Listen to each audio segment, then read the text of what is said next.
Oke Bu, Alhamdulillah kita penghujung akhir pendampingan di mana tadi fokus 1, 2, 3 dengan saya dialog, kemudian yang fokus 4 dengan berdialog dengan Putri. Kita ke sesi akhir pendampingan Ibu. Kita akan lakukan refleksi, ya. Refleksi tentunya selama ini dengan mengikuti program guru penggerak sampai tadi malam sudah begitu ya. Itu menurut Ibu lah, menurut Ibu apa yang paling Ibu kuasai dari materi-materi yang sudah dipraktekkan? Dari rangkaian materi yang ada dalam guru penggerak yang sudah saya praktekkan itu banyak Pak. Yang pertama bagaimana pembelajaran berdifferensiasi, kemudian juga pembelajaran KSE, kemudian juga untuk modul selanjutnya bagaimana saya ini membuat peta sumber daya aset yang dimiliki, kemudian mencoba untuk bagaimana kami mengambil keputusan yang bisa dipertanggungjawabkan, kemudian sebagai pemimpin pembelajaran dalam pengelolaan aset dan lain sebagainya. Itu banyak sekali Pak yang sudah saya coba untuk laksanakan dan untuk menyesuaikan. Yang di antara mereka yang itu yang dikuasai yang paling dulu, dikuasai adalah pembelajaran berdifferensiasi Pak. Berdifferensiasi itu ada berapa? Ada 3. Apa? Berdifferensiasi konten, produk, sama proses. Kok itu yang bisa jalan kelasnya yang apa? Yang menjadikan alasan itu? Karena ini Pak, kita tidak lepas tugas kita sebagai guru. Kita setiap hari, katakanlah saya setiap hari harus masuk kelas. Ini saya lebih memperdalam. Sebenarnya pembelajaran saya sudah berpihak pada murid belum toh? Gitu pembelajaran sudah saya berpusat pada murid belum toh? Dari situ saya mencoba untuk memperbaiki, merefleksikan diri saya. Setiap pembelajaran, apakah ini sudah saya sudah baik untuk saya lakukan.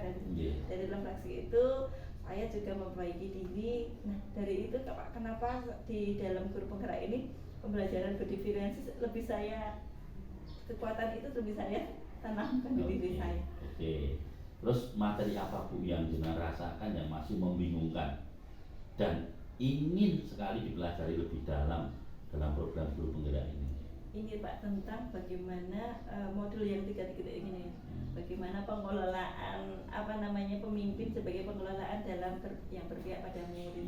Nah, program kebijakan keputusan baru bagi kami, karena saya juga belum mengenal program-program sekolah seperti apa yang sebenarnya sudah berlangsung. Itu kan saya harus mempelajari dari awal, karena awal kemarin kan saya hanya sebagai pelaksana lah, katakanlah pelaksana yang paling pelaksana yang sebagai keanggotaan yang untuk program-program seperti itu Pak. Jadi kan untuk merancangnya kan kita butuh butuh pengalaman yang luar biasa untuk merancang program sekolah sendiri. Pemimpinan itu yang terkadang masih harus saya pelajari lebih. Karena besok itu guru penggerak itu calon leader loh Bu. Berani mengambil keputusan. Leader untuk di kelas, insya Allah siapa. Nah itu maksudnya arahnya tetap itu Bu. Kita ke pembelajaran berbasis pada siswanya. Berarti jenengan pengambilan keputusannya juga sebagai pemimpinnya di kelas itu. Itu harus itu saja cukup. Terima kasih Bu, saya apresiasi luar biasa. Panjenengan sudah 1 bulan ini luar biasa, mengikuti program biasa, pendampingan ini juga luar biasa. Bisa merefleksikan dulu yang pendampingan ini? Terima kasih sekali Bapak, waktu yang diberikan kepada saya untuk merefleksi. Luar biasa bagaimana tadi saya menggali kemampuan saya, kemudian masukan-masukan dari panjenengan, dari mulai bagaimana saya menerapkan aksi nyata dalam mengidentifikasi sumber daya aset, harus berbasis kekuatan, harus mengurangi pengambilan aset yang berbasis kekurangan. Kemudian bagaimana saya mencoba untuk pengambilan keputusan dari memetakan dulu, kemudian mengevaluasi dan lain sebagainya, itu dapat banyak sekali masukan dari panjenengan Bapak. Kemudian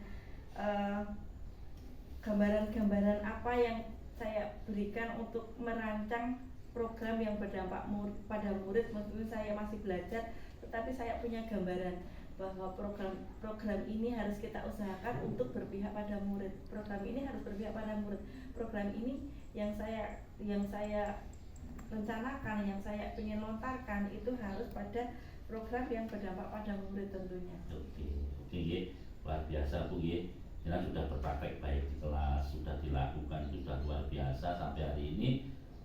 Saya rasa cukup akhir pendampingan ini. Tapi sebelum saya tutup Bu, mengingatkan panjenengan, saya ingatkan jenengan dulu kan jenengan sudah menyebarkan, mengumpulkan dan menginput survei tentang itu loh, kompetensi guru penggerak yang feedback 360 derajat itu kan kepala sekolah 1 gitu itu, terus ke guru berapa dulu 5, terus ke siswa juga 5. Nah itu apakah Anda sudah ngisi di LMS evaluasinya? Dicek lagi loh, sebelum PI 6 itu nanti akan dicek oleh fasilitator. Insya Allah sudah Pak. Kemarin kan panjenengan juga sudah mengingatkan. Dicek lagi ya. Nanti dicek lagi nanti terhapus. Siap Pak. Terus yang kedua, saya mengingatkan lagi jenengan sebelum PI 6 nanti, kalau PI sebelum PI 6 biasanya dicek oleh fasilitator. Itu apakah jenengan sudah melakukan diskusi terkait pemetaan aset? Ini kita di modul 3 titik ini.